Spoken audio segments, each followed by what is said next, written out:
شروع اللہ کے نام سے جو بڑا مہربان نہایت رحم والا ہے۔ حضرت ابن عباس رضی اللہ تعالیٰ عنہ فرماتے ہیں کہ میں نے رسول اللہ صلی اللہ علیہ وآلہ وسلم کو یہ ارشاد فرماتے ہوئے سنا، جو مسلمان کسی مسلمان کو کپڑا پہناتا ہے تو جب تک پہننے والے کے بدن پر اس کپڑے کا ایک ٹکڑا بھی رہتا ہے، پہنانے والا اللہ تعالیٰ کی حفاظت میں رہتا ہے۔ حضرت حارثہ بن نعمان رضی اللہ تعالیٰ عنہ روایت کرتے ہیں کہ رسول اللہ صلی اللہ علیہ وآلہ وسلم نے ارشاد فرمایا،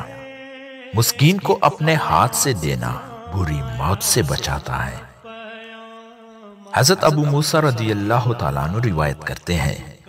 کہ رسول اللہ صلی اللہ علیہ وآلہ وسلم نے ارشاد فرمایا، وہ مسلمان امانت دار خزانچی جو مالک کے حکم کے مطابق خوش دلی سے جتنا مال جسے دینے کو کہا گیا ہے اتنا اسے پورا پورا دے دے تو اسے بھی مالک کی طرح صدقہ کرنے کا ثواب ملے گا۔ حضرت جابر رضی اللہ تعالیٰ عنہ روایت کرتے ہیں کہ رسول اللہ صلی اللہ علیہ وآلہ وسلم نے ارشاد فرمایا، جو مسلمان درخت لگاتا ہے پھر اس میں سے جتنا حصہ کھا لیا جائے وہ درخت لگانے والے کے لیے صدقہ ہو جاتا ہے، اور جو اس میں سے چرا لیا جائے وہ بھی صدقہ ہو جاتا ہے، یعنی اس پر بھی مالک کو صدقے کا ثواب ملتا ہے، اور جتنا حصہ اس میں سے درندے کھا لیتے ہیں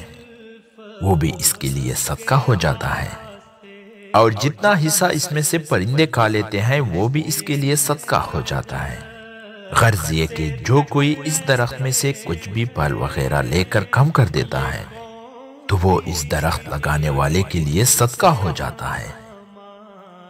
حضرت جابر رضی اللہ تعالیٰ عنہ روایت کرتے ہیں کہ رسول اللہ صلی اللہ علیہ وآلہ وسلم نے ارشاد فرمایا، جو شخص بنجر زمین کو کاشت کے قابل بناتا ہے تو اسے اس کا اجر ملتا ہے۔ حضرت قاسم رحمۃ اللہ علیہ فرماتے ہیں کہ دمشق میں حضرت ابو دردہ رضی اللہ تعالیٰ عنہ کے پاس سے ایک شخص گزرے۔